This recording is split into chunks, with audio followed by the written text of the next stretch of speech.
नमस्कार दोस्तों, राजस्थान का एकीकरण आज हम पढ़ने वाले हैं, लेकिन उस एकीकरण से पहले की जो पृष्ठभूमि थी उससे संबंधित बहुत सारी जानकारियां हैं जो एग्जाम में आपसे पूछी जाती है और उन्हीं जानकारियों को आज मैं आपके साथ शेयर करने वाली हूं। राजस्थान के एकीकरण से पहले किस प्रकार से जो है वो भारत के एकीकरण की भूमिका बनी है। पूरा भारत जो है रियासतों में विभाजित था और संपूर्ण भारत को एक किया गया। अब राजस्थान का जो एकीकरण है वो 7 चरणों में हुआ है और इन 7 चरणों को करने में 8 वर्ष 7 माह और 14 दिन का समय लगा था। अब चलते हैं हम थोड़ा पीछे की तरफ और करते हैं भारत का एकीकरण की बात। भारत का जो एकीकरण हुआ उस समय, क्योंकि भारत का एकीकरण में ही राजस्थान का एकीकरण छुपा हुआ है। अब क्या हुआ कि देखिए, हमारे जो है वो स्वतंत्र भारत के प्रथम या यूं कहूं कि अंतिम जो है वो वॉइसरॉय थे, उनका नाम था लॉर्ड माउंटबेटन। लॉर्ड माउंटबेटन ने एक योजना बनाई थी। उस योजना के अंतर्गत संपूर्ण भारत को 2 भागों में बांट दिया गया। संपूर्ण भारत का मतलब आप समझते हो, पूरा भारत, यानी कि आजादी से पहले के भारत की मैं बात कर रही हूं। तो माउंटबेटन योजना या मनबाटन योजना के अंतर्गत इस पृथ्वी के मैप पर 2 देश बनने वाले थे। एक तो भारत है ही, एक पाकिस्तान। लेकिन उससे पहले क्या हुआ, भारत और पाकिस्तान के बनने से पहले की मैं बात करूंगी तो माउंटबेटन ने कहा कि भाई हम आपको जो आज़ादी देंगे, आज़ादी से पहले आपको क्या करना है कि भारत में जो रियासतें हैं उन रियासतों को आपको जो है अपनी अपनी तरफ मिलाना है। तो उस समय भारत सरकार की ओर से एक विभाग बनाया गया था। उस विभाग का नाम था रियासती विभाग। अब इस रियासती विभाग का काम क्या है, इसके अध्यक्ष कौन थे, इसके सचिव कौन थे। तो देखिए, रियासती विभाग के जो अध्यक्ष थे वो हमारे देश के लौह पुरुष थे जिनका नाम सरदार वल्लभ भाई पटेल, और उनका दायां हाथ यानी वीपी मेनन जो इसके क्या थे, सचिव थे। इन्हें बनाया गया रियासती विभाग का प्रमुख। हमारे देश के पहले उप प्रधानमंत्री सरदार वल्लभ भाई पटेल गृह मंत्री और रियासती विभाग के अध्यक्ष रहे हैं पटेल जी। इन्होंने क्या किया, संपूर्ण भारत को एक करने के लिए की। अब ऐसी परिस्थिति में माउंटबेटन ने क्या किया, थोड़ा सा और आगे जाते हैं। माउंटबेटन ने एक तरफ नेहरू जी को बिठाया, एक तरफ जिन्ना जी को बिठाया और दोनों को जो है एक पत्र दे दिया जिसका नाम है विलय का पत्र। इस पत्र में उन दोनों से कहा कि आप सभी रियासतों का नाम लिखो, उन राजाओं का नाम लिखो और आप दोनों अपने अपने तरीके से इन रियासतों के राजाओं को करो कन्विंस। अब जो राजा भारत में मिलना चाहे भारत में मिले, जो पाकिस्तान में मिलना चाहे वो पाकिस्तान में मिल जाए। और इस प्रकार से जिन्ना जी और नेहरू जी को जो है वो विलय का पत्र दे दिया गया।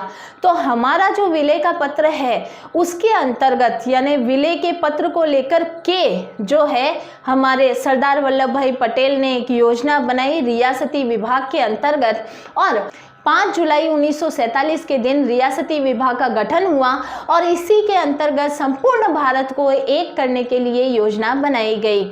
अब क्या हुआ कि देखिए, आज़ादी से पहले का जो भारत है, तो अब जो पाकिस्तान बना वो हमारे भारत के मैप के पश्चिम की तरफ है।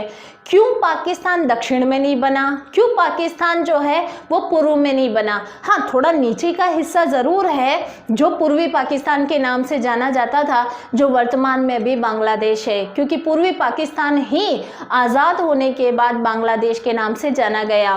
तो हुआ क्या कि हमारे रियासती विभाग के जो अध्यक्ष थे सरदार पटेल जी, उन्होंने सभी रियासतों के शासकों से बात करना शुरू किया और एक मुहिम चला दी भारत के एकीकरण की। इसी एकीकरण में आता है राजस्थान का एकीकरण, क्योंकि हमारा टॉपिक भी यही है। अब जिस समय राजस्थान का एकीकरण करना था उस समय जो है 19 रियासतें, 3 ठिकाने और एक था केंद्र शासित प्रदेश। 19 रियासतें मैंने पिछली वीडियो में आपको बताई है, रियासतें प्लस उनके शासकों के बारे में भी आपको बता दिया है। अगर आपको उन रियासतों और उनके शासकों के बारे में पढ़ना है तो मेरी पिछली वीडियो को जाकर आप पढ़ सकते हैं, आप देख सकते हैं, आप नोट्स बना सकते हैं। लेकिन अभी हम बात करेंगे एकीकरण से पूर्व की जानकारी के बारे में, उसके इतिहास के बारे में। अब क्या हुआ कि राजस्थान का एकीकरण करना है। पटेल जी के सामने चुनौतियां बहुत सारी थी, भारत के एकीकरण में भी बहुत सारी थी। अब होना क्या था, पटेल जी आए, पटेल जी ने जो है सभी रियासत के शासकों को जो है अपनी तरफ से कन्विंस किया और उन्हें भारत में शामिल होने के लिए राजी कर लिया। लेकिन मारवाड़ रियासत के शासक थे जिनका क्या नाम था, हनुमंत सिंह था। हनुमंत सिंह ने ना ऊपर तो कह दिया कि हम राजस्थान को जो है यानी मेरे मारवाड़ को जो है वो भारत में मिला लेंगे, लेकिन मन ही मन जो है वो भोपाल का नवाब था या शासक था उसके साथ मिलकर पाकिस्तान में मिलना चाहते थे। अब क्या करें, उन्होंने रियासती विभाग से तो कह दिया कि मैं भारत में विलय के लिए तैयार हूं, लेकिन मन ही मन वो पाकिस्तान में मिलना चाहते थे। इधर क्या हुआ कि एक समाचार पत्र था जिसका नाम था रियासती। समाचार पत्र का नाम ही रियासत था, रियासत कहूँ चाहे रियासती कहें। तो उस रियासत नामक समाचार पत्र का जो संपादक था, जो ओनर था, उसका नाम था सुमनेश जोशी। सुमनेश जोशी को ये खबर पड़ गई और इस बात का पता चला और सुमनेश जोशी ने जो है हनुमंत सिंह की और ये जो भोपाल का शासक था, इनके जो एक षड्यंत्र है उसका भांडा फोड़ दिया। और जैसे ही भांडा फूट गया, रियासती विभाग अचानक चौंक गया और रातों रात हनुमंत सिंह के पास पहुंचकर उनसे जो है वो विलय के पत्र पर हस्ताक्षर करवा दिया। अगर विलय के पत्र पर हस्ताक्षर नहीं होता तो मारवाड़ जो है वो पाकिस्तान में शामिल हो चुका होता। राजस्थान में सबसे पहले विलय के पत्र पर हस्ताक्षर करने वाली जो रियासत थी वो थी बीकानेर की रियासत, और बीकानेर की रियासत के राजा का नाम था शार्दुल सिंह जी। शार्दुल सिंह जी जो है वो पहले व्यक्ति हैं जिन्होंने क्या किया है कि विलय के पत्र पर हस्ताक्षर किया है। तो सबसे पहली रियासत कौन सी है, बीकानेर रियासत। अगस्त 1947 के दिन विलय के पत्र पर हस्ताक्षर किया। अंतिम रियासत थी धौलपुर, और धौलपुर के जो शासक है उन्होंने 14 अगस्त 1947 को अंतिम रूप से विलय के पत्र पर हस्ताक्षर किया है। तो राजस्थान के एकीकरण में सरदार पटेल की बहुत ही महत्वपूर्ण भूमिका रही है। तो आपको पता है कि एकीकरण के समय एक और रियासत थी जिसका क्या नाम था, वो था बांसवाड़ा की रियासत। और बांसवाड़ा की रियासत का जो शासक है वो पाकिस्तान में मिलना चाहता था, या तो वो पाकिस्तान में मिलना चाहता था या फिर वो अलग से एक स्वतंत्र जो है रियासत के रूप में रहना चाहता था। क्योंकि अंग्रेजों ने कहा कि जो रियासत भारत में मिलना चाहे मिल जाए, जो पाकिस्तान में मिलना चाहे वो मिल जाए, और जो अपने आप को स्वतंत्र घोषित कर देती है वो स्वतंत्र घोषित करे, अलग से अपने आप को एक देश बना ले। तो ये जो बांसवाड़ा का शासक था जिसका नाम था चंद्रवीर सिंह, ये चाहता था पाकिस्तान में मिलना या अलग से स्वतंत्र रहना, लेकिन हमारे पटेल जी ने उन पर दबाव डाला और विलय के पत्र पर हस्ताक्षर करवाए। जिस समय चंद्रवीर सिंह जी ने हस्ताक्षर किए उस समय उन्होंने कहा, आज मैं अपने डेथ वारंट पर हस्ताक्षर कर रहा हूं। ये कोटेशन बड़ा एग्जाम में आता है, और चंद्रवीर सिंह जी ने विलय के पत्र पर हस्ताक्षर कर दिए। और इस तरीके से राजस्थान की सभी रियासतों ने एक के बाद एक जो है वो विलय के पत्र पर हस्ताक्षर किए और शुरुआत हुई राजस्थान के एकीकरण की। अभी राजस्थान का एकीकरण नहीं हो रहा है, अभी तो सिर्फ और सिर्फ क्या हो रहा है, विलय के पत्र पर हस्ताक्षर हो रहा है।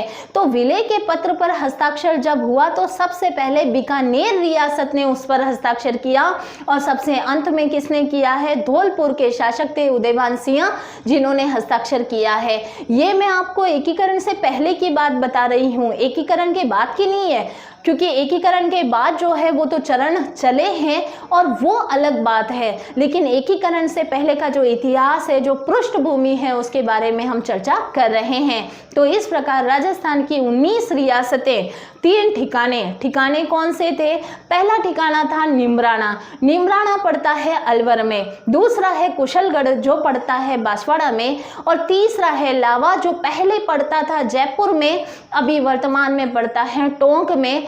तीनों ठिकाने 19 रियासतें और एक था केंद्र शासित प्रदेश जिसका नाम था अजमेर, मेरवाड़ा या मेरूवाड़ा।